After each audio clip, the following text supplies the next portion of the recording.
O sea, fue una gran escuela PPK Cine, pero una gran escuela lo que tuvimos allí. El sonido cinematográfico que yo conozco va de la camioneta pick-up al pendrive. Creo que de pequeña revancha una vez recibí una cosa que se vendió en Alemania, qué sé yo, y me tocó un puchito por allá, ¿no?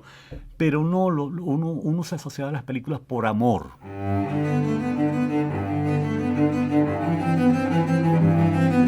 Voces del cine venezolano, una mirada crítica y reflexiva hacia el pasado de nuestro cine y un legado para las generaciones futuras en las voces de sus propios autores y protagonistas.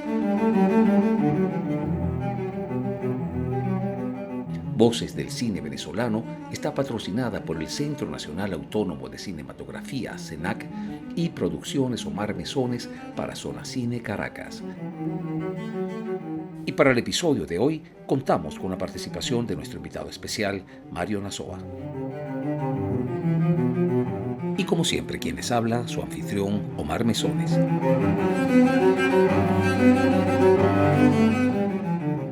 Bienvenidas todas y todos a este nuevo episodio de Voces del Cine Venezolano, con el cual nos acercamos al cierre de esta sexta temporada. Para el episodio de hoy nos acompaña Mario Nazoa, uno de los sonidistas con más larga trayectoria y prestigio profesional de nuestro cine. Ha trabajado en innumerables largometrajes y cortometrajes de ficción y documental, convirtiéndose así en una referencia obligada dentro de la historia del cine venezolano. Mario, bienvenido a nuestro espacio. Gracias, Omar. Y bueno, Mario, como ya tú sabes y estás advertido, a nosotros nos gusta arrancar por el comienzo. Nos gustaría que comenzáramos hablándonos de tu infancia y, por supuesto, es casi obligado mencionar que tú eres hijo de uno de los grandes escritores y poetas de la literatura contemporánea nuestra, de Aquiles Nazoa. ¿De qué manera te impactó ser hijo de Aquiles Nazoa? Pero bueno, comencemos con tu infancia. ¿Cómo era Mario Nazoa de niño? De mi primera infancia tengo pocos recuerdos de la época que vivimos en Cagua. Vivíamos en Cagua porque papá estaba buscado por la Seguridad Nacional, entonces andaba siempre huyendo. Tanto así que, por ejemplo, yo nací en Caracas, pero legalmente nací en Santa Cruz de Aragua, porque no nos podían presentar en Caracas porque ponían preso a papá. Y el prefecto de Santa Cruz de Aragua era amigo de papá. Entonces nos presentaron a mi hermano y a mí, nos presentaron a mi hermano Claudio y a mí, nos presentaron como nacidos en Santa Cruz de Aragua. Mi primera infancia, más o menos desde... ¿En qué época nos fuimos a vivir a Cagua? Yo tendría 1 año o algo así por el estilo, como hasta los 4 años. Tengo algunos recuerdos, vagos recuerdos de cuando vivimos en Cagua. Recuerdo mucho el patio de la casa. Recuerdo mi primera bicicleta que tuve allá en Cagua, donde salía a pasear con mi hermano mayor, con Raúl Esteves. Recuerdo los animales que teníamos en casa, en el patio. Teníamos conejos. Nunca tuvimos mascotas como perros, como mascotas normales nunca tuvimos.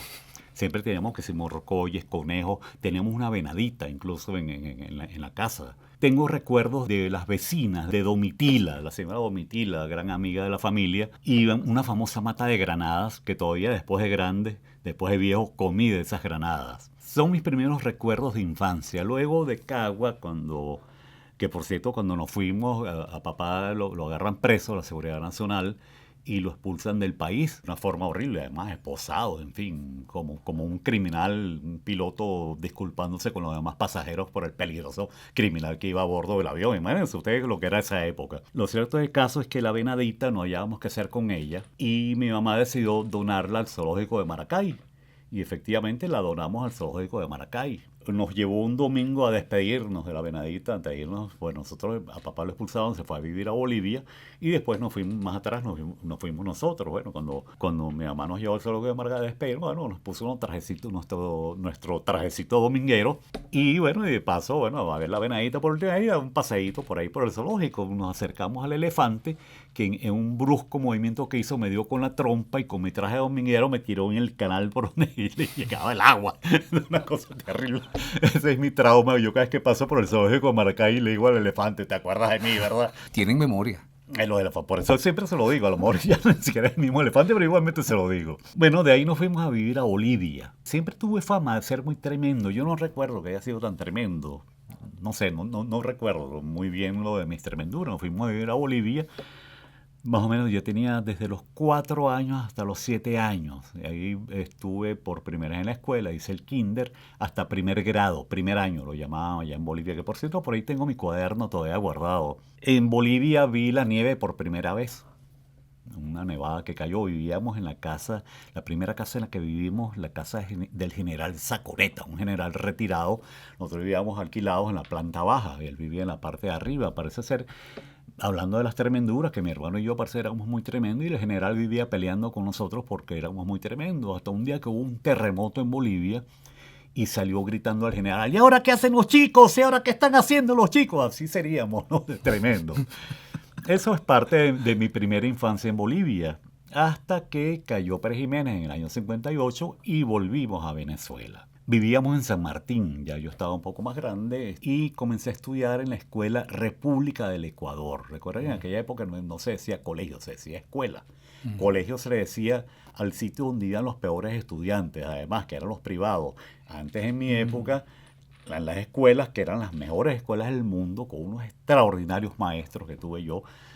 Por cierto que hace poco estuve en la escuela y en la República del Ecuador y casi que me pongo a llorar el estado de abandono en que está la escuela, ¿no? Sí. Una escuela con un gran teatro, además, bellísima la escuela. Es una de esas escuelas, los grupos escolares, aquellos de Medina Angarita, que eran en República del Ecuador, República de Bolivia, la Gran Colombia, unas cosas realmente espectaculares. Empecé a estudiar en esa escuela y a tener mis primeros amigos de infancia en el barrio. Me convertí en un buen jugador de metras, de trompo, de volador de papagayo. Mis compañeros de juego de pelota eran unos grandes ligas que vivían también ahí, que eran don Pelayo Chacón y Eladio Chacón. Nosotros jugábamos pelotica de goma con ellos en la calle. Yo era muy maleta jugando pelota, por cierto, era de los peores siempre, ¿no? Con unas reglas, además, las reglas de juego eran muy divertidas, porque si alguien botaba la pelota de jonrón y no podíamos recuperar la pelota, era out. O sea, si botaba pelota por allá, era out, aunque estuviera en la línea recta, ¿no? Hacíamos guerras de papagayos con el barrio de los eucaliptos que teníamos cerca. En vez de entrarnos a golpes, pues volábamos papagayos de un edificio casi al lado de mi casa y le poníamos hojillas y cosas, y entonces ellos volaban ahí y empezaban a cortarnos las cuerdas del papagayo. O sea, ese tipo de cosas que, bueno, eran muy sabrosas. Teníamos nuestra época de patines, nuestra época de carruchas. En diciembre era la época de patines y en enero entonces desbaratábamos los patines para usar las ruedas para las carruchas.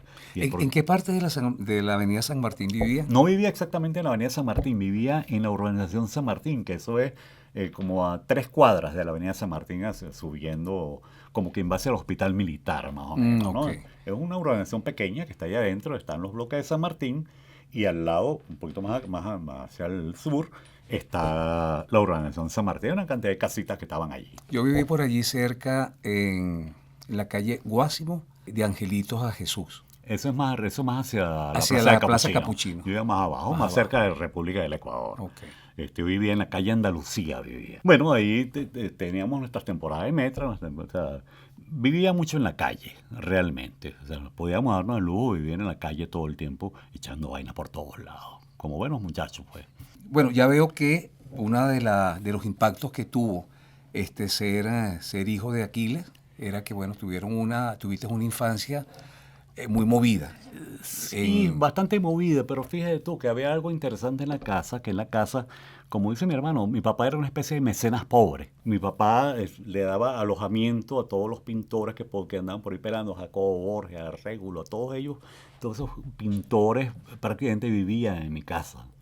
Entonces, escultores y de todo. Entonces, Luis Luxic, todos ellos. Entonces, nosotros tenemos una infancia bastante rara porque vivíamos, por ejemplo, si en la época de Navidad, que aún no siendo cristianos, pues celebrábamos la Navidad con mucho gusto. A papá le encantaba la época. Entonces, hacíamos un nacimiento gigantesco en mi casa, donde todas las figuras las hacíamos nosotros de barro, acompañados de estos artistas que vivían en mi casa. Entonces muchos de los amiguitos del barrio se iban a mi casa, el garaje, en un edificio que estaban construyendo, sacábamos el barro y entonces hacíamos las figuras, las pintábamos. En fin, era bastante divertido el asunto. Eso quizás también, o sea, una casa donde se oía música diferente a las demás casas. Y bueno, era parte de nuestro divertimento, pues, tener a esta serie de artistas en mi casa, ¿no? Músicos, pintores, escultores. En fin, las fiestas eran siempre había músicos. Mi mamá tocaba también piano, tocaba la guitarra, cantaba muy bien mi mamá, una gran cantante. Entonces, pues, las fiestas eran no eran fiestas de poner discos de labillos, que era lo que se ocupaba, de lo que se usaba normalmente en la fiesta, sino de gente tocando, gente. Entonces, por supuesto, almuerzo tiene que ver algo con que yo no baile, porque no se pone la música bailable, ¿no? Entonces, no, a pesar de, bueno, yo creo que siempre tuve un par de patas zurdas y sordas, ¿no? O sea que... Y Mario, ¿cómo se aparece el cine en tu vida? Bueno, el cine siempre estuvo muy ligado a mi familia. Aunque yo en esa época de juventud, papá, me acuerdo sobre todo cuando vivimos en Villa de Cura, porque después de ahí, después de haber venido de Bolivia y todo ese asunto, empezó un poco la pelea con Betancourt, con Ovadeco. Entonces, nuevamente la policía llenando la casa, la gente de la policía buscando a papá, y fuimos a parar a Villa de Cura. Siempre el estado de Aragua era así como el sitio, como la baticueva. Entonces fuimos a parar a Villa de Cura y papá tenía cámaras de Super 8 y hacía unas películas extraordinarias en Super 8, en 8 primero en 8 milímetros y después tuvo Super 8. Hacía unas películas lindísimas en ese formato. Y siempre había gente que tenía que ver con el cine o con la televisión en mi casa. Yo en esa época tampoco le hacía mucho caso al asunto, ¿no? No era mi fuerte. Siempre, eso sí, siempre tuve cámaras fotográficas, siempre hacía fotografías, en fin, me gustaba. Pero no era algo en lo que yo pensara en mí como futuro. No era mi futuro, ni estaba muy interesado en el asunto. Pero siempre estuvo presente. O sea, papá tenía programas de televisión en aquella época, tenía el Teatro Cómico Pampero en Radio Caracas, luego tuvo el programa Las Cosas Más Sencillas en TVN5, y me acuerdo que, bueno, yo trabajaba con papá en ese programa, pero siempre le hacía fotografías, cosas que él necesitaba para su programa, pero no como para yo dedicarme al asunto. En Villa de Cura empieza mi primera juventud. Terminó de estudiar la primaria, empezó el bachillerato en Villa de Cura, en el Liceo Alberto Smith de Villa de Cura. Y luego, una vez que más o menos las cosas se enderezan aquí en Caracas, nos venimos otra vez a Caracas. Ya yo tenía, cuando llegué a Caracas, tenía 14 años. Vivimos ¿cuánto en Villa de Cura? Como 3, 4 años en Villa de Cura. Mi primera juventud estaba terminando. Vivíamos en Casalta. Y ahí, bueno, otra vez empecé a hacer mi vida de calle, jugador de metras, en fin, pero ya con otros intereses más adultos, más grandes, ¿no? Una vez que terminé bachillerato, me quedé un poco así como en el aire. Bueno, ¿qué hago yo ahora? Me gustaban muchísimas cosas. Siempre tuve mucha facilidad para descifrar equipos, para los cables, para ver un equipo y más o menos inmediatamente, con solo verlo, saber más o menos cómo funcionaban las cosas. Es una facilidad, es así como un poco innato que uno tiene para las cosas, lo cual tampoco era muy saludable, pues entonces aprendí a trabajar mucho con cosas finas con las manos, y cosas finas y no tan finas como plomería, por ejemplo. Empecé a ver cómo funcionan las cosas de plomería. Bueno, pero eso lo puedo hacer yo, en fin. Cosa que no era muy saludable, pues entonces ya mi familia, cuando yo iba de visita a casa de mis tíos, Mario, ven para acá, me ayudes con esto, y entonces me ponían a trabajar siempre, que se conecta a este equipo, que se mira, que se una tubería se dañó. Y entonces con este asunto de la plomería y electricidad, yo descubrí que lo hacía tan mal como los plomeros que contrataba, pero no me cobraba nada.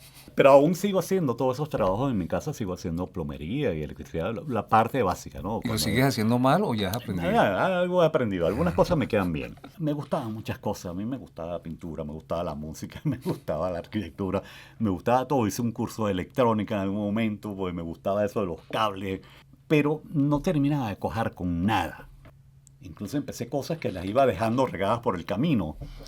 Esa fue un poco la época también de Imagen de Caracas, aquel famoso espectáculo que se hizo cuando el cuatricentenario de Caracas. En esa época yo fui a ese espectáculo que lo dirigía Jacobo Borges. Ahí trabajó gente, digamos, de los disidentes de la Universidad de los Andes, de la unidad de cine de la Universidad de los Andes, que estaba Juan Santana, un grupo muy interesante de gente. Y eso es un espectáculo que me impresionó mucho, de verdad, el espectáculo de Imagen de Caracas, ¿no? Todo aquel montaje de películas, pantallas, toda una loquetera esa que se inventaba Jacobo Borges, que eran maravillosas además. En algún momento en el año 69, creo que fue en 1969, el Ateneo abre una escuela de cine, que además la abre con los equipos con que trabajó Imagen de Caracas. Imagen de Caracas tenía cámaras de 35 milímetros, tenían moviolas, la vertical, hasta la que llamábamos la trácata. Ustedes se acuerdan que Moviola es una marca, pero a toda mesa de montaje, sea la marca que sea, se le dice Moviola. Bueno, estos tenían Moviola, aquellas verdes, verticales, y tenían una cantidad de equipos además que fueron los equipos, no sé qué convenio hicieron con Imagen de Caracas para que le donaran o le vendieran o le prestaran los equipos que fueron de Imagen de Caracas, y con eso se abrió una escuela de cine.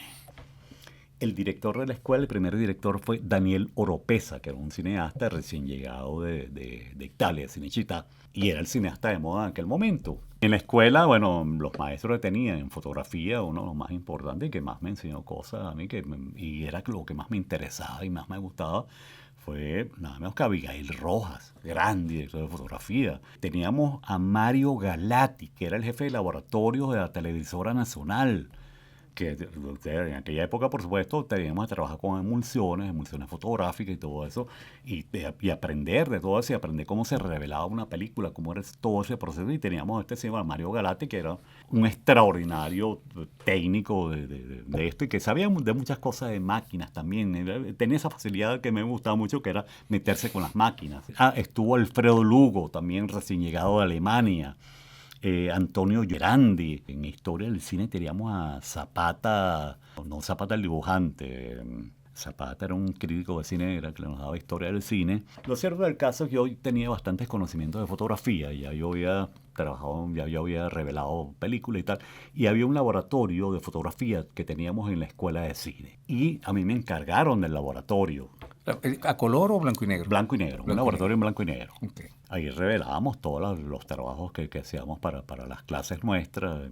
En fin, fue una época muy rica de eso, de tener un laboratorio y jugar con todo aquello, la magia de la fotografía. Aquí cuando estás en el cuarto oscuro y empiezas a ver aparecer una imagen, un papel, esa magia que con el digital, ustedes me disculpan, pero no existe con el digital esa magia con la imagen. Daniel Oropesa decía hacer aquel largometraje Maracaibo Petroleum Company, y el director de fotografía y camarógrafo era Carlos Bertrán, y me lleva a mí como foquista. Y total que bueno, esa fue mi primera película. ¿Qué edad tenía? Creo que tenía 19 años en ese momento, ¿no? Que por cierto, esa película se filmó un pueblo, parte de la película se filmó un pueblo que se llama Jadacaquiba, que en aquel momento era una carretera de tierra con una casa, una iglesia de esas falconianas muy antiguas, una casa, bodega, billar y una que otra casita dispersa por ahí.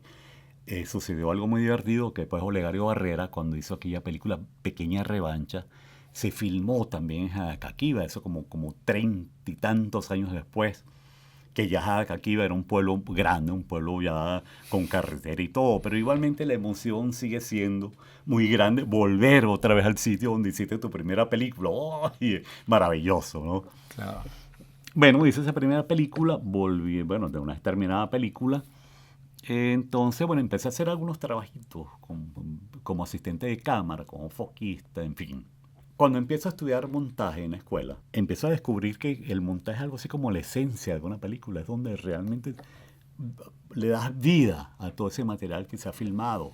Y empiezo a ver cómo es el asunto del montaje, y empieza a gustarme el montaje, y empiezo a enviciarme con el montaje, ¿no? Cosa que me gusta mucho. Ya me acuerdo. Ya en esa temporada creo que conocí a Juan Santana. Había una unidad de producción del INCIBA, donde a veces hacíamos cosas también nosotros en la escuela. Y ahí fue donde conocí a Juan, que ya estaba trabajando con esa unidad de producción del INCIBA. Y estaba él con otras personas, se vinieron de allá, el otro fue Fernando Toro.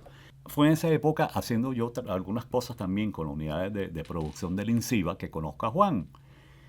Y una vez que concluyo la escuela, yo trabajaba mucho también con Olegario Barrera, nos hicimos muy amigos Olegario y yo en la escuela. Hacíamos los trabajos de la escuela, casi siempre Olegario y yo hacíamos los trabajos juntos. Juan me ofreció trabajar un poco haciendo montaje de algunas cosas que yo hacía. En esos tiempos creo que fue cuando Juan, Fernando, ¿quién era lo de? Gustavo Chami andaba por ahí también, que era camarógrafo. Jorge Solé también andaba con ese grupo.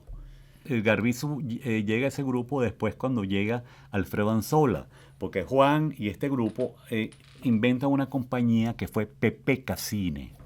Y yo me voy a trabajar con ellos a Pepeca como montador. Esa es una compañía que casi que era una escuela de cine. Una compañía que tenía unos equipos, digamos que en esa época eran equipos avanzados, teníamos cámaras Eclair de 16 milímetros.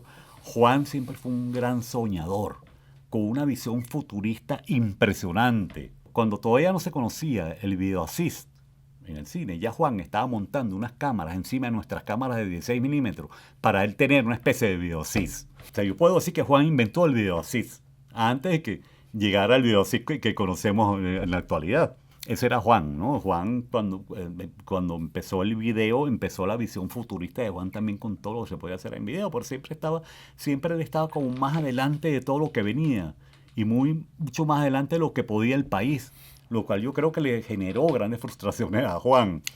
Pero Juan, yo creo que una de las personas que en este medio que más cosas me enseñó, sobre todo a terminar de perder el miedo a los equipos, a los perolas, a hacer las cosas. Juan, para ello, yo lo considero a él como mi padre cinematográfico, de verdad. Pepe Casino era una compañía que siempre estaba en quiebra, que siempre tenía los abogados embargando y de pronto salían unos realitos. Nosotros hacíamos cosas como el noticiero científico de CONICIT. Trabajos muy pequeños, sí, pero nunca teníamos trabajos grandes. Hicimos la película de Juan, que fue Fiebre. Luego hicimos aquella locura que era la cosa más loca que nadie se imagina cómo, que fue Santana. Que fue aquella, ya Alfredo Anzola había llegado a Pepe Cine. Alfredo fue uno de los últimos que llegó a Pepeca. Y luego llegó Andrés Agusti también. Pero era gente, a pesar de que, por ejemplo, Alfredo es uno de mis hermanos mayores también. Me peleé mucho siempre con Alfredo. Todos peleábamos con Alfredo, la verdad. Pero es una persona que también tenía muchos conocimientos, de la cual también uno le podía sacar mucho partido a Alfredo. Yo siempre agradezco a toda la gente que me tendió la mano. Por eso es que a mí no me importa cuando alguien me pregunta, yo voy a pasar horas conversando con la gente y diciéndoles todo lo que yo sé, porque también yo lo tuve. Y uno no puede irse con todo lo que uno sabe. O sea, ese conocimiento es para repartírselo a todo el mundo. Pero bueno. Pero fíjate tú, Mario, coqueteas con la imagen, con la cámara, sí. Hace foco. Luego coqueteas con el montaje. Sí. El sonido, ¿cómo llegas al sonido? Yo no soy muy seguro. Creo que en ese momento... Porque ya en Santana... hacía sonido y también tenía una cámara. Tuve la suerte de tener todos los equipos a mi mano, a mi alcance. O sea, una suerte que no tiene muy poca gente, tener todos los equipos, tenerlos a mi alcance. Cámaras, grabadores, micrófonos, salas de montaje. Y de alguna manera sabía cómo funcionaban casi todos. Bueno, yo hacía montaje, ya empezaba a entender también cómo era el sonido y cómo era el asunto de la sincronización, que era todo un proceso, sincronizar sonido con imagen en aquel momento. Pues ahorita ya lo hace una computadora, o incluso ahorita puedes ver el sonido en una pantalla. En aquel momento no, en aquel momento... O sea, buscar un cuadro de sonido, te puedes imaginar que es buscar un cuadro de sonido que no puedes ver. Ahorita en una pantalla de computadora ves un cuadro, un pedacito de cuadro. Aquí hay un clic, decía uno. Por ejemplo, un clic que escuchábamos. Bueno, vamos a buscar en una cinta, vamos a buscar el clic para eliminarlo. Eso era un cuadro, pero un cuadro que había que buscarlo al oído por ciento. Sí. A punta de oído. Bueno, lo cierto del caso, empecé a entender todo el proceso de transferencia, empecé a ir a los sitios donde hacíamos transferencias. Estaba Estudios Capriles, aquí en Colinas de Bellomonte. Alfredo Oronoz era el que manejaba el estudio, básicamente, a ver cómo se hacían las transferencias. Porque siempre, bueno, uno estaba montando y entonces iba yo mismo al estudio a llevar las cosas que necesitaba, a buscar la música, vamos a transferir. Y empecé a meterme con todo ese proceso del sonido. Llegó un momento en que empecé a grabar yo cosas para yo tener los sonidos que necesitaba para lo que estaba montando. Empecé a grabar cosas yo mismo, a grabar ruidos, a hacer cosas, salir a la calle a grabar un ambiente, en fin. Y por ahí empezó a gustarme el sonido. Juan Santana dijo que yo me dediqué a eso por flojo, porque era donde no trabajaba, siempre estaba sentado. Y a lo mejor hasta razón tiene, ¿no? A lo mejor hasta razón tiene. Y es más o menos como fui acercándome al sonido y entender al sonido. Digamos que soy sonidista de oído, pues nunca lo estudié. Después de grande sí empecé a buscar libros y buscar información, ¿no? Bueno, ¿Y quiénes dirías tú que fueron tus mentores en sonido? El mismo Alfredo Anzola me apoyó mucho, Juan Santana me apoyó mucho. Y aparte de eso, una vez que empecé a hacer algunos trabajos, ya empezaron a llamarme algunos amigos y cosas también para que les hiciera unos pequeños sonidos. Hice algunos comerciales. Con Andrés Agusti hice aquel documental El cine somos nosotros. La empresa que trae, ya habíamos filmado Fiebre de Juan Santana para ese momento, si no me equivoco. ¿Qué hiciste en Fiebre? Hice el sonido en Fiebre. Okay, o sea, esa sería tu primera película como sonidista, Fiebre. Es para él, sí. En ese momento va a comenzar la gira latinoamericana de Carlos Santana, del Grupo Santana. Y la persona que trae a Santana al país, no me acuerdo quién era, la empresa de espectáculo que trae a Santana, nos propone hacer un especial para televisión. Quería hacer el especial y la única gente que tenía equipos, digamos, parecidos a los equipos que se usaron en el Festival de Woodstock en el país era PPK Cine. Y nos llama para hacer este programa, para hacer un especial para la televisión. Por supuesto, imagínense ustedes el entusiasmo nuestro inmediato. Empezamos a planificar técnicamente cómo íbamos a hacer un especial para televisión con nuestro equipo. Teníamos 3 o 4 cámaras de 16 milímetros. Eclair, que eran casi todas, que era lo mismo, usó cámaras Eclair, en fin. ¿Cómo íbamos a hacer para sincronizar el sonido con la imagen? O sea, que se usa una claqueta, pero tú no te puedes atravesar a mitad de un concierto, hacer una claqueta, hacer un clap. Tampoco existía todavía la claqueta electrónica ni nada por el estilo. Entonces, ¿cómo marcábamos para hacer claqueta? No, y estaban regidos por la duración de cada rollo. Por la duración de cada no rollo. Como el video ahora que claro, dale, 20, ya, 30 minutos sin problema. Cada rollo de película duraba, en 16 milímetros, eran 10 minutos, más o menos. Como 10 minutos cada rollo. Entonces, era todo el proceso, cómo íbamos a sincronizar. Entonces, incluso llegamos a diseñarnos una especie de claqueta. Una claqueta que no ensuciaba el sonido, que era una caja con un bombillo y un botón, un switch, que al pisar el botón prendía el bombillo y a la vez emitía una señal, digamos o suspendía la señal del pilotón del Nagra, que no ensuciaba nada, sino una señal que permitía tener sincronismo, la suspendía por un momento y luego al hacer el transfer magnético perforado, para poder tener sincronizada la imagen con el sonido, esa falta de sincronismo se convertía en pito. Ese era el cuadro, usamos como cuadro cero, en vez de usar clap. Claro. Usamos el pito. Eso lo diseñamos nosotros. Fue un diseño nuestro. Entonces, cuando estamos entusiasmados ya a punto de que va a arrancar la gira, va a arrancar Carlos Santana, la persona que trae a Santana al país dice, mira, no conseguí el dinero. Pero en vez de depresión, chicos, si lo hacemos por nuestra cuenta, llamamos a la oficina de Carlos Santana, que era Producciones FM. FM es una empresa productora que manejó prácticamente todo el Festival de Woodstock, que estaba en San Francisco. Y si los llamamos y en vez de hacer Caracas o Venezuela solamente, le proponemos hacer toda la gira. Ajá, pero ¿cómo? ¿Cómo vamos a hacer? Bueno, mira, ellos ponen a Santana, ponen todo lo que es viaje, todo lo que es transporte y nosotros hacemos la película. Aló, mira, sí, bueno, mira, aquí es Venezuela. Ajá, bueno, sí. ¿Qué? Dijeron que sí, los dueños, el manager. O sea, nosotros con aquella timidez llamando a esa gente allá y han dicho que sí, que hacían la película. Nosotros quedamos, por supuesto, boquiabiertos, pero por otro lado no teníamos ni medio. La gira arrancaba como en una semana. Todavía teníamos que, o sea, según el plan nuestro para hacer Santana en Venezuela, que era lo original, había que alquilar equipos en Nueva York, que no los teníamos aquí, tenemos que ir a Nueva York. Y la gira latinoamericana arrancaba en México, donde teníamos que salir para México, otros. Aquí dieron una curva y no teníamos ni medio. ¿Y qué cubría Santana? Santana cubría todo lo que era viajes, viáticos, transportes, y ponían a Santana. O sea, no era Santana, era la empresa que película, laboratorio. Todo eso era nuestro. Wow. Pero no teníamos nada, teníamos a los abogados como de costumbre ahí en la puerta embargándonos. Total que entonces, no me acuerdo quién estaba en Bolívar Films en ese momento y se encuentra con Anteri, creo que fue Mauricio Anteri de la empresa Animación que estaba frente a Bolívar Films.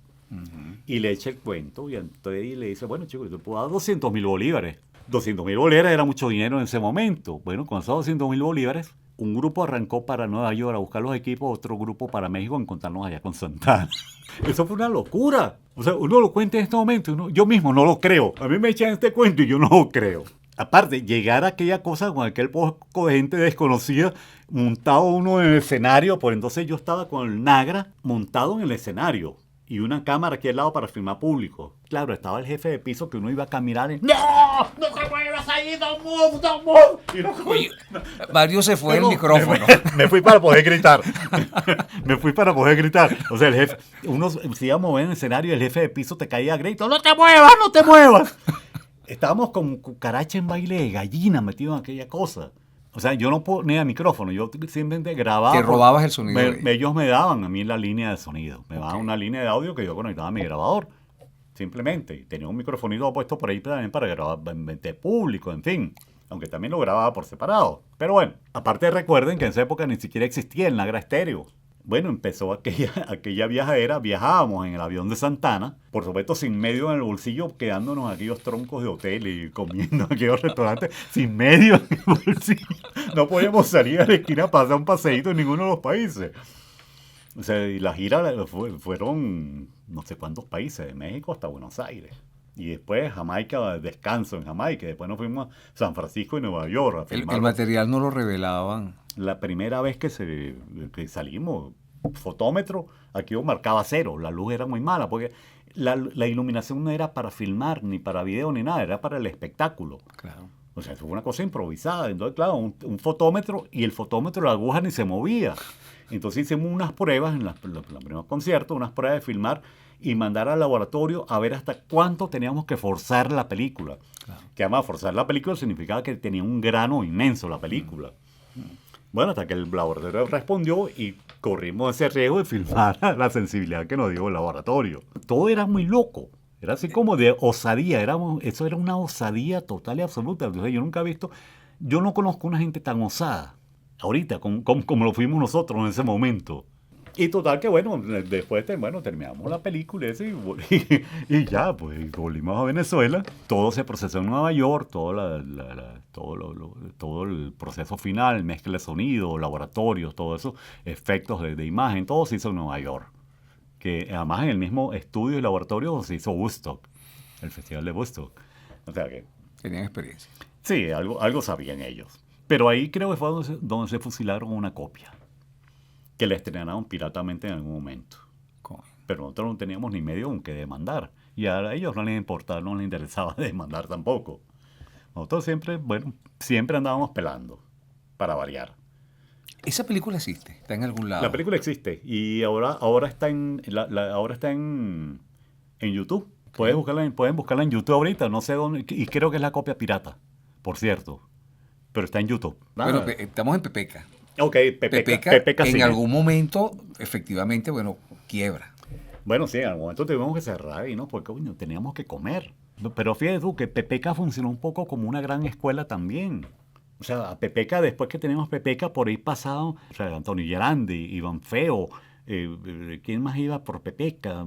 Eh, un grupo de gente que iba allá, nosotros, además, aparte, todo el que quería hacer una película iba a pedir cacao en Pepeca, nosotros le prestábamos los equipos, íbamos con ellos, entonces mucha gente era así, era así como un sitio de caridad casi. Por supuesto teníamos que quebrar. O sea, y no nos gustaba hacer trabajos comerciales, porque éramos, bueno, éramos unos soñadores de otra índole, ¿no? Santana no dio beneficio económico. No dio beneficio económico, pues nosotros no sabíamos Pura gloria. No sabíamos vender películas ni nada. El estreno en Venezuela fue una cosa de echarse a llorar, fue en el Cine Florida, una película de musical que no se oía nada, mezclada en Nueva York, donde se mezclaban las mejores películas. Y cuando se estrenó aquí no escuchábamos nada. Después descubrí que es que la pantalla tiene una capa de pintura como de 2 centímetros de años, echarle pintura blanca a la pantalla y las cornetas estaban detrás de la pantalla. Entonces, bueno, te podrás imaginar, casi que me pongo a llorar. ¿Y la distribución internacional era de ustedes? Es que yo sé que hubo una piedra de tranca ahí por parte de Santana. Ok. Porque alguna cosa pasó allí que, bueno, no me acuerdo muy bien qué fue, pero hubo alguna piedra de tranca. Y se estrenó en París con la copia pirata, por ejemplo. Y no pudimos hacer nada porque no teníamos cómo pagar abogados. Pero fue una época de un aprendizaje que, para qué te cuento, ¿no? El aprendizaje que tuvimos allí, ¿vale? Fue muy grande. O sea, fue una gran escuela, Pepeca Cine. Pero una gran escuela lo que tuvimos allí. Después de Pepeca aparece Cine 68. Ok, después de Pepeca, entonces Alfredo inventa Cine 68, que era su productora. Donde, bueno, él más o menos hizo con Cine 68, él produjo... Ah, perdón, se me olvidaba. Pepeca produjo también Se solicita muchacha de buena presencia y motorizado con moto propia, de Alfredo Anzola. Donde yo hice el sonido también, el director de fotografía fue Juan Santana, en la cámara estaba Andrés Agusti. Jacobo Penso fue el otro que también estuvo pululando por Pepeca. Y Jacobo creo que era el asistente o el foquista. Oscar Garbizo también. Oscar Garbizo era muy amigo de Alfredo. Y era amigo de Tenana. Oscar Garbizo también estuvo también por esos lados. ¿Quién más estuvo por allá? Solveig Hogesen. Mucha gente de los cineastas de la época, todos tuvieron algo que ver con Pepeca y todos tuvieron respuesta de Pepeca, creo yo. Entonces, bueno, Alfredo después forma Cine 68, donde produce Cóctel de Camarones, Anita Camacho. Manuel. Sí, Manuel también fue de Cine 68. No estoy seguro si Manuel es de Cine 68 o de Pepeca. No me acuerdo. No me acuerdo porque es que estaba todo muy ligado, porque además en las películas tanto de Pepeca como de Cine 68 éramos la misma gente, entonces me cuesta despegar ahorita qué películas produjo uno y qué películas produjo otro. Pequeña Revancha sí es de Cine Pequeña 68. Revancha es Cine 68 y Cine Qua Non, que es la empresa de Olegario Barrera. Menudo. Una de esas road movies persiguiendo a los niños Menudo por todo el país. Musical también. Musical, por supuesto, con el grupo Menudo. La última que yo hice con Cine 68 fue Más vivos que nunca, dirigida por Alfredo. Una linda película, de verdad que unas películas muy bonitas todas, de verdad. Películas de las cuales siempre tengo grandes recuerdos, ¿no? Bueno, fue esos momentos en que uno también iba a Bolívar Films, cargando mezclas de sonido. De ahí yo tengo una charla que yo llamo el sonido cinematográfico de la camioneta pick-up al pendrive. Porque cuando tú editabas una película en aquella época tenías aquel poco de rollos tanto de imagen como de sonido. Una película tenía como 9 rollos de imagen que pesaba cada uno como 3 kilos y cada rollo de imagen llevaba como 5 o 6 de sonido que pesaba lo mismo, el mismo tamaño.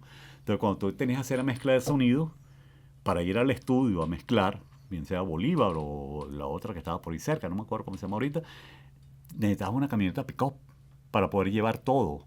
Hoy no, hoy tú llegas al estudio y sacas un pendrive, aquí está el sonido que va a mezclar. O sea, el sonido cinematográfico que yo conozco va de la camioneta pick-up al pendrive. Bueno, Cine 68, una de las características que tenía era que las películas las producían con equipos muy pequeños. Sí. No se ajustaba a lo que era ese patrón al estándar de la época, patrón, que eran 40, 50 personas. Sí. Los equipos de filmación eran pequeños, 10, 12 personas. Que es un poco también la propuesta de Pepeca Cine, de trabajar las películas con muy poca gente, ¿no? Ese volumen, porque todos podíamos hacer un poco de todo también. Con participación también. Sí, o sea, también no tenemos dinero, entonces, bueno, teníamos participación en las películas. Éramos, digamos, socios de las películas. Aunque asociarse a una película es un saludo a la bandera, porque nuestras películas no producen nada en pantalla. El mercado no produce nada. Yo me asocié de las de Alfredo a Anita. Anita Camacho, que pudo... Y nunca recibí nada. No, o sea, yo ya te digo que de la única película que yo recibí dinero fue del corto de Andrés Agusti, del Cine Somos Nosotros. De las otras creo que de Pequeña Revancha una vez recibí una cosa que se vendió en Alemania, qué sé yo, y me tocó un puchito por allá, ¿no? Pero no, uno se asociaba a las películas por amor, simplemente. Yo ahorita las películas nacionales que he hecho, digamos que las he financiado, porque las películas nacionales no tienen con qué pagarme el equipo, por ejemplo, el equipo que yo tengo. Yo tengo el equipo más caro que hay aquí, de sonido que hay aquí en el país. Nadie tiene un equipo como yo. Tengo el equipo Hollywood, tengo yo. Siempre me gustó tener buenos equipos. Pero he logrado hacer trabajos que me han pagado, por un lado me han pagado bien, bueno, al cine nacional entonces lo financio. No le cobro lo que yo cobro a los trabajos que me pagan, pues no hay cómo pagarlo. Pero bueno, trato de asociarme también con las películas. No les estoy regalando nada. Simplemente me asocio con ustedes, me asocio al equipo, me asocio yo, lo que sea. Porque también quiero hacer películas bonitas. Ahora, Mario, de las películas, en las tantísimas películas que tú has trabajado, ¿en cuáles crees tú que has podido desarrollar mejor una propuesta de sonido? O sea, en ese sentido, ¿qué películas podrías tú señalar como que has tenido un trabajo más satisfactorio? Cuando uno va como sonidista de sonido directo de una película, como sonidista a la filmación, uno básicamente lo que quiere hacer, o lo que debe hacer, para mí el deber ser de un sonidista que está en el set, es grabar los diálogos lo mejor que se pueda y lo más limpio que se pueda. O sea, si un señor escribió un guión y escribió unos diálogos, esos diálogos es para que se oigan y se entiendan. En el set es muy poco lo que uno puede hacer. En el set yo grabo los diálogos, grabo el ambiente. ¿Cuál es el ambiente? Este que están oyendo ahorita. Si veo que hay un efecto interesante, alguna máquina que suene bonito, alguna cosa que yo oigo, bueno, lo grabo. Lo grabo para tenerlo, no necesariamente para usarlo en una película. Bueno, el sonido que estoy oyendo no tiene nada que ver con la película. El sonido de la película es un poco como el montaje también. En postproducción es donde le das vida a todo ese sonido. Es donde empiezas a inventar sobre los diálogos grabados y sobre la historia que estás viendo. Pero es aquí, en este estudio donde estamos grabando ahorita. Es aquí donde tú vas a inventar eso. En mi época se llamaba montaje de bandas, ahora se le dice diseño sonoro, que es cuando tú realmente empiezas a pensar, ok, ¿qué quiero yo que suene aquí? ¿Cómo quiero que suene aquí? ¿Cómo quiero, sin, por supuesto, entorpecer los diálogos? Por diálogos ya sabemos cómo suenan. Bueno, a menos que se una en una iglesia y tú quieres dar un poco más de efecto de iglesia. Pero bueno, lo estás viendo en imagen. Pero hay cosas que tú no ves en imagen, sino que la estás sintiendo. Que te puede decir que, oye, esta casa está en la orilla de una carretera, por ejemplo. Aunque estés en un estudio. No es decir, oye, esto, por esta carretera lo que circulan son puros camiones, aunque no los estás viendo. Pero la trama tiene que ver qué está sucediendo en ese estudio cuando está filmando. La trama tiene que ver con que pasen camiones o que pasen carros por esa carretera o pase un tren, en fin. Para el sonidista es un poco complicado. Porque a mí me encantaría estar todo el tiempo en el estudio también. Yo, por supuesto, sobre el guión, yo voy haciendo notas. Digo, oye, quisiera que sonara así de tal manera. Voy ya con el guión, voy escribiendo, voy haciendo notas de lo que yo quisiera que sonara en la película y cómo sonara. Pero una vez terminada la filmación de la película, que la película pasa a veces meses para ser editada, cuando por fin llega a la sala de postproducción de sonidos, es muy probable que yo esté trabajando en otra película o no me encuentre por ningún lado. Entonces me es muy difícil meterle mano al sonido de la película, hacer lo que yo había pensado como sonidista de la película. Me cuesta mucho, entonces queda en manos de otra persona hacer lo que llaman el diseño sonoro y hacer una mezcla, que es donde le vamos a dar valor a todos los sonidos que estamos utilizando. Es muy importante para mí que lo que usemos de sonido no interfiera para nada en el hecho dramático, porque con estos equipos modernos, con aquel puño de cornetas y 5.1 y surround y cualquier cantidad de cosas, es muy fácil engolosinarse y empezar a meter ruiditos por todos lados. No se trata de eso, ¿no? Porque si afectas el hecho dramático de la película, está frito, no sirve. Y para mí es triste a veces que no logro estar ya para el final, para esa parte final de... ¿Ha logrado estar en alguna película en esa fase final? Sí, he estado en algunas. He estado en algunas películas, he estado básicamente también que conozco quién hace el trabajo de estudio, y puedo ir dictándole algunas pautas, decirle, mandarle algunas cosas que quiero que suenen, más o menos puedo hacerlo. Más Vivos que Nunca, por ejemplo, que estaba Gustavo González, Taita Bóvez, también hice algunas cosas. Lo he logrado, pero no en la medida que yo quisiera.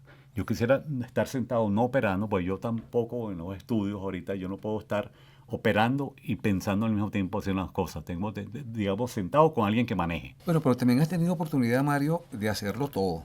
En Jericó, por ejemplo. En Jericó... Que haces el sonido de campo, el registro de sí, campo. el montaje. El montaje de imagen de la película. Y de sonido también. El diseño sonoro. El diseño sonoro también. Me tocó en Jericó. Me tocó también cuando Desnudo con Naranjas, que fue el mismo proceso, más o menos. Porque fíjate tú, ¿qué pasa con los montadores y el sonido? Los montadores, cuando montan la película, no se ocupan del sonido. Cortan la imagen y a veces ni ven que si hay sonido o no hay sonido para cubrir lo que están cortando, en fin. ¿Cuál fue la ventaja de Jericó o de Desnudo con Naranja? Que el sonidista era el mismo montador y yo no iba a cortar mal, pues eso era cuchillo para mi pescuezo. Entonces yo tenía que cortar muy bien el sonido y pensar muy bien. De una vez que estaba haciendo el corte de imagen, estaba pensando en el sonido. Y estaba pensando en qué va a sonar, vamos a cortar estas bandas aquí, vamos a cortar esta pista y aquí. Ya iba pensando en qué iba a hacer con ese sonido. Que Jericó no fue mucho lo que se pudo hacer, porque Jericó fue una película muy particular, muy pobre la película. Muy pobre en cuanto a dinero, quiero decir. O sea, con unos escasísimos recursos, donde para hacer lo que yo hubiera querido hacer necesitaba comprar más rollos de magnético perforado y no había con qué comprar más magnético perforado. O sea, la película, pasé varios meses montando la película y eso produce un desgaste en la cinta, que lo ideal era cambiar, retransferir el sonido y cambiarle y poner una cinta porque eso va creando más ruido y más his, en fin.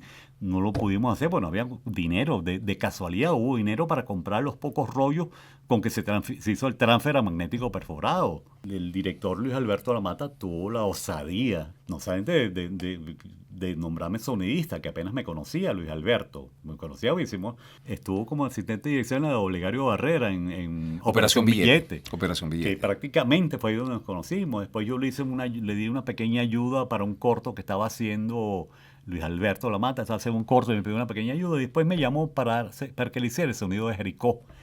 Y después, cosa que me lo explicó hace poco Luis Alberto, yo nunca entendí en ese momento, sino hasta años después. ¿Y qué te dijo? Hace poco, hace como 2 meses más o menos, yo le pregunté, Luis Alberto, ¿por qué tú me diste el montaje de tu película, chico? O sea, ahorita pensando, eso fue una locura de tu parte, Luis Alberto, tú no me conocías a mí como montador. Y él me dijo básicamente, bueno, primero porque sé que eres muy hábil manejando máquinas, cosa que yo no lo sé hacer, que yo soy muy torpe con las máquinas. Y luego todas las conversaciones que tuvimos en rodaje de cómo veías tú, que de pronto ves con Luis Alberto y esto pues, después puedes cortar aquí, meter aquí.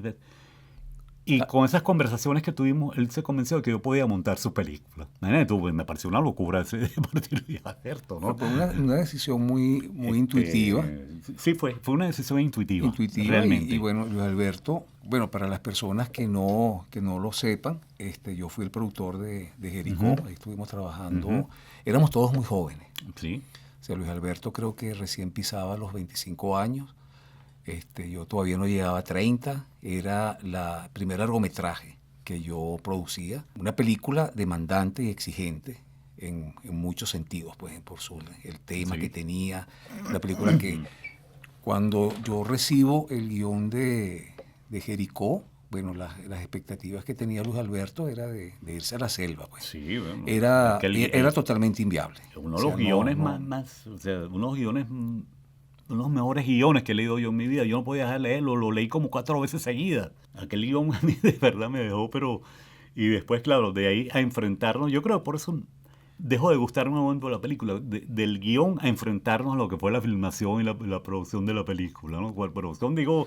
Bueno, es que la película entonces, tuvo que, para hacerse posible, comenzar a hacer los recortes. Desde su génesis, desde su propio embrión. Claro. Tuvo que hacer concesiones para ser posible. Claro. Una de las primeras, ¿cuál fue? En aquella época, mi mamá tenía una casa en la zona de Barlovento. Y de pronto yo veo y digo, bueno, pero esto es selva. Y aquí está una carretera donde podemos llegar, pero para acá voltea, colocas una cámara y tenemos selva. Y entonces, bueno, una de las primeras ventas que le tuve que hacer a Luis Alberto como productor era, Luis Alberto, cerca de Caracas, Barlovento, ahí se puede hacer la película. Entonces, bueno, estuvimos haciendo muchas visitas, buscando muchos lugares y efectivamente se podía hacer. Y lo da. Y se hizo. Y lo da, además. Y lo hizo. O sea, se daba. daba. Pero sin embargo, hubo recortes también. Pero bueno, todo el rodaje, pues, que fue muy difícil el rodaje. Muy complicado. O sea, físicamente muy desgastante también. No sé, para los actores. Los actores, me acuerdo del personaje de Gascuña. Alexander Milly, con aquel peto metálico, con aquel sol que hay que echarle agua para enfriarlo. Las actrices que hacían de indígenas, que tenían que estar prácticamente desnudas, apenas adornadas por una pequeña tira que bordeaba la cintura. Bueno, las niñas venían y me decían, tenían infecciones vaginales. Sí. Entonces, tenían infecciones en los pies, entonces hubo que comprar botas de plástico. Sí. Entonces, bueno, tomar una serie de medidas que incluso era difícil preverlas, aunque se previeron muchas cosas en preproducción. Allí teníamos, por ejemplo, aquel señor, creo que era español, que iba todo el tiempo con una cajita. Sí, el médico. El médico, bueno, que tenía ahí los sueros antiofídicos, porque era una zona que estaba infectada de serpiente. Pero bueno, fue una película... Una gran experiencia, ¿no? Una gran experiencia. Muy complicada y bueno, yo creo que allí la intuición de Luis Alberto, como tú de alguna manera lo compruebas, creo que fue determinante para no solamente la culminación, sino la feliz culminación de la película, que pese a todos los recortes que hubo que hacer en muchos sentidos, es una gran película. Una de las escenas más difíciles de Jericó fue la que hicimos en las cuevas de Alfredo Yan, en las cuevas de Virongo. Había que llegar en mula, hacer un poco de rapel para bajar con los equipos, o sea, una cosa muy complicada. En la película Azul también hay una escena que se hizo en una cueva. En las cuevas En las cuevas de Alfredo Yan. Okay. Se hizo, también hicimos unas Luis escenas Alberto allí. no aprende, ¿no? Sí, evidentemente uno aprende. Igualmente llega en mula, va a hacer rapel. Y yo en algún momento, chico, me detuve y le digo, Luis Alberto, ya los dos mayorcitos, ¿no? Y le digo, Luis Alberto, ¿tú te acuerdas que hace 26 años tú y yo estábamos aquí en este mismo sitio haciendo esta misma vaina, chico? A mí, de verdad, me produjo mucha emoción. Tantos años después, ya par de viejos metidos en ese mismo berenjenal. No aprendimos nada. De verdad, no aprendimos absolutamente nada. Lo volvimos a hacer. Desde entonces, bueno, seguí haciendo prácticamente toda la filmografía de Luis Alberto. Creo que no monté Taitaboes porque también tenía compromisos previos, ¿no? Pues me hubiera encantado montar Taitaboes, una película de montaje bellísimo, ¿no? Entre esos otros musicales que me tocó hacer también, se dice Santana, hicimos Menudo y después hice Salserín con Luis Alberto Lamata, que fue otra road movie, pero esta vez con el grupo con Salserín, con Servando y Florentino, que fue otra locura más, una locura total.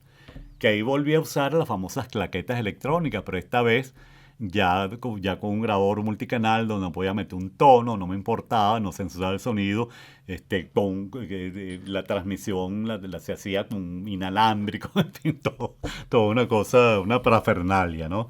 Ahora fíjate, Mario, esa fascinación que sientes tú, que tienes tú, has tenido siempre por los equipos, y la tecnología de esos equipos ha cambiado radicalmente en los últimos años, en el pase de lo que antes eran una metodología analógica, ahora a una metodología totalmente digital. En general, hablando del cine, no del sonido específicamente, sino hablando del cine, ¿qué crees tú que se ha ganado y que hemos perdido?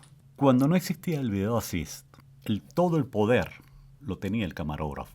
El director tenía fe ciega en lo que decía su camarógrafo. El director decía al camarógrafo, ¿está bien? Y el camarógrafo decía, sí, está bien. ¿Está en foco? Está en foco. Y el único que había visto por el visor de la cámara era el camarógrafo. Cuando por fin inventan el Video Assist, que es una cámara de televisión, de video, que se conecta en el mismo visor de la cámara de cine, que ve lo mismo que ve el camarógrafo, siento que nuestras películas empiezan a ser más lentas las filmaciones, que se le empieza a exigir al camarógrafo una acción casi sobrehumana que no puede ser. Una perfección que no puede tener, porque es un humano. Que antes de tener el video assist todos considerábamos que era perfecta. Pero ahora parece que cuando hay video assist no es perfecto lo que hace el camarógrafo. Se pierde la fe en lo que dice el camarógrafo.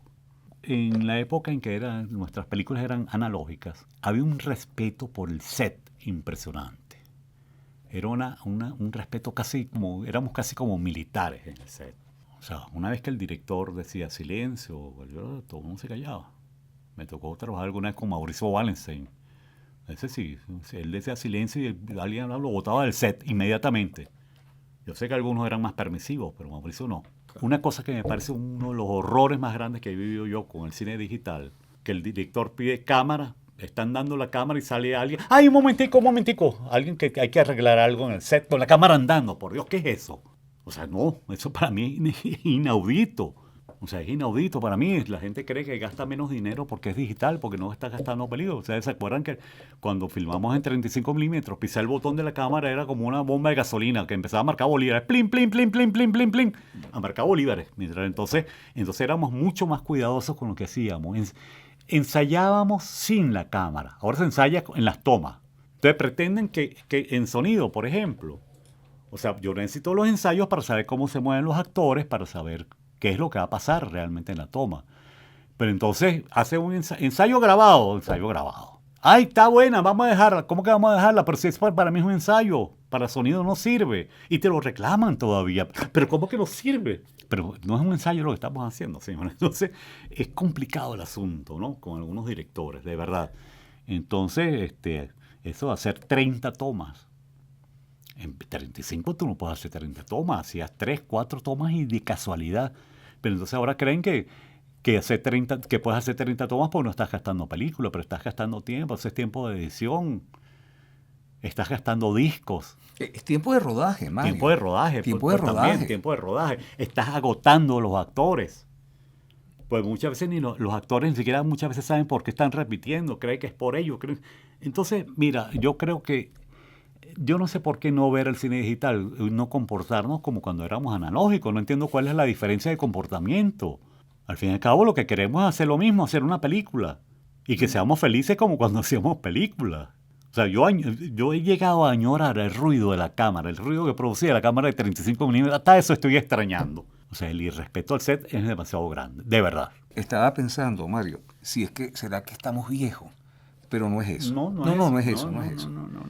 Es un rigor. El rigor es el rigor. Se ha perdido. O sea, hay una cosa de... El rigor es eso. Una flexibilidad peligrosísima. Muy peligrosa, de verdad. Ahora, Mario, ¿el director le da la debida importancia al sonido que está registrando? Mira, son muy pocos los directores que se han sentado conmigo a hablar de qué es lo que quieren. Muy pocos. Yo creo que para mi ventaja, muchos directores, mira, Mario, tú decides. Cosa que me parece perfecto también, ¿no? Pero muchas veces la entrega es lo que dijimos antes, que la entrega es que a lo mejor yo cuando llegue al trabajo de postproducción de sonido ya yo no esté.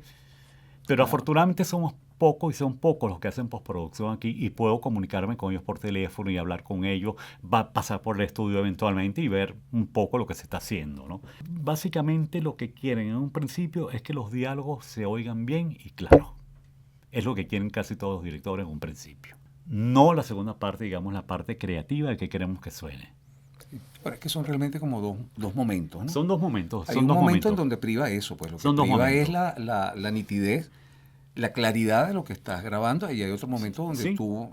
Fíjate, yo acabo de ver para la entrevista con Alejandro, que nos conseguimos esta mañana, El rumor de las piedras. Entonces hay una secuencia que me gustó muchísimo, y se producen unos disparos en el barrio. Es cuando entra el muchacho, el protagonista, asustado, que se refugia en la casa. Están todos tirados en el piso. Y luego hay un plano del barrio en donde se escuchan los disparos en un primer plano y se escuchan luego unos ladridos de perro, uno en primeros planos y otros lejos. Sí. Y eso te da una claro, y todo silencio, además era el barrio totalmente en silencio, ese es los el valor, disparos dominando y el valor del silencio, ¿no? El valor que te da el silencio, y en ese silencio oír un disparo, oír unos perros allá. Esa es la parte creativa, eso es lo que uno quiere hacer siempre con el sonido, ¿no? Dar esa sensación de espacio, esa sensación de soledad, esa sensación de que todo el mundo está tirado en el piso calladito la boca y lo único que oímos son los disparos y los perros que le ladran a los disparos, por supuesto, ¿no?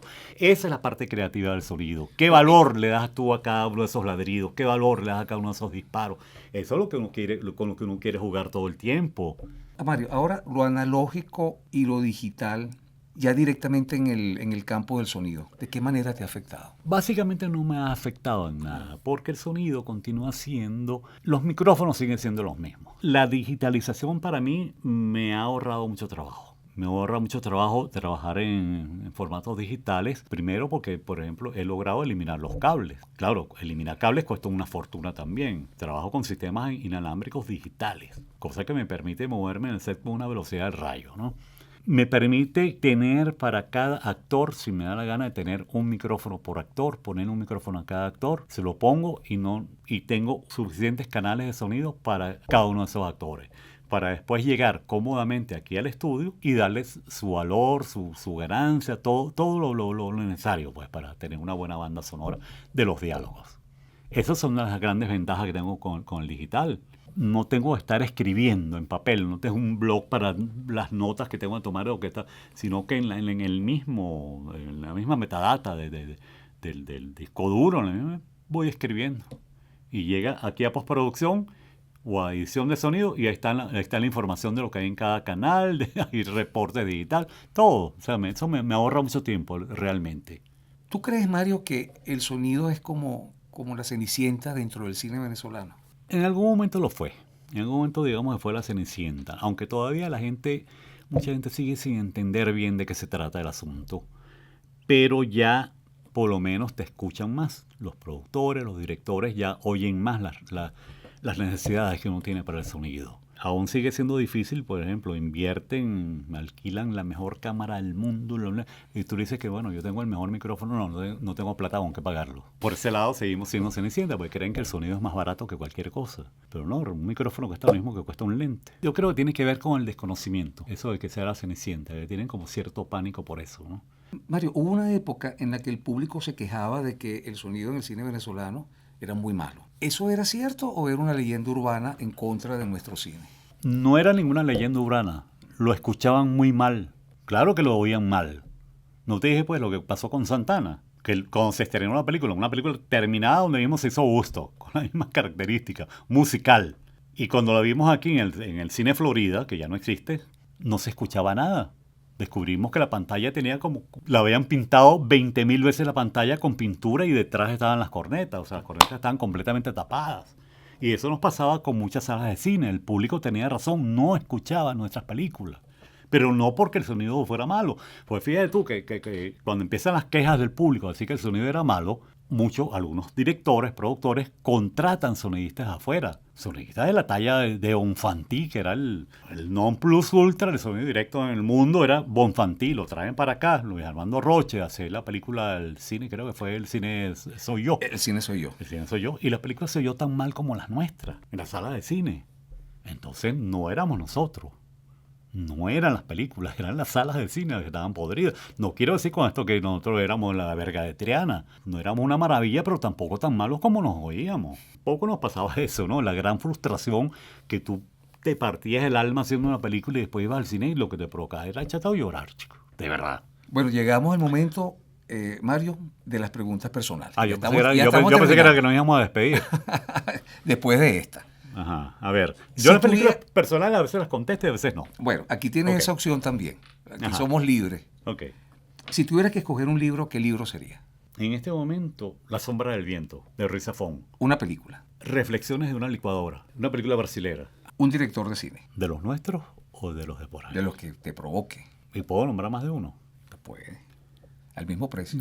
Mira, yo como pregunto a un director de cine, pero prefiero trabajar con los directores con los que he trabajado. Nombraría en este caso a Alfredo Anzola y a Luis Alberto Lamata. De afuera me encanta Tarantino, por ejemplo, me gusta mucho Tarantino. Spielberg me gusta mucho también. Un cantante. Pavarotti. Un personaje de la historia que te hubiera gustado conocer. Me hubiera encantado conocer a Mozart. Una época de la historia en la que te hubiera gustado vivir o pasarte una temporada. En la que vivo. En esa época de la historia. Me gusta vivir la época que vivo. No puedo ir para otra. Algo de lo que te arrepientas. Sí, lo voy a decir. Pues aparte tengo una historia muy divertida con eso. Me arrepiento de no haber aprendido a bailar. Algo de lo que te sientas muy orgulloso. Mira, de mi esposa, de Celina. De mi hijo, Manuel. Y de las películas que he hecho, me siento muy orgulloso de todas. Buenas o malas, me siento muy orgulloso de todas mis películas. Bueno, Mario, ahora sí llegamos al final de esta conversación. De verdad que la pasé. Yo me lo sospechaba que lo iba a pasar muy bien contigo, pero creo que lo pasé mejor que de lo que yo sospechaba. Ha sido realmente entretenida, divertida y con un toque de nostalgia porque en algún momento nos hemos cruzado a nivel de trabajo. Sí, Muchísimas gracias, Mario. Yo también me gustaría, oye, toda la gente que se me ha atravesado en el camino, en este asunto del cine, todos los amigos que he hecho, todos los con los que he trabajado, yo a todos ellos les agradezco algo. A todos, de verdad. Y a ti por la entrevista. Nos vemos.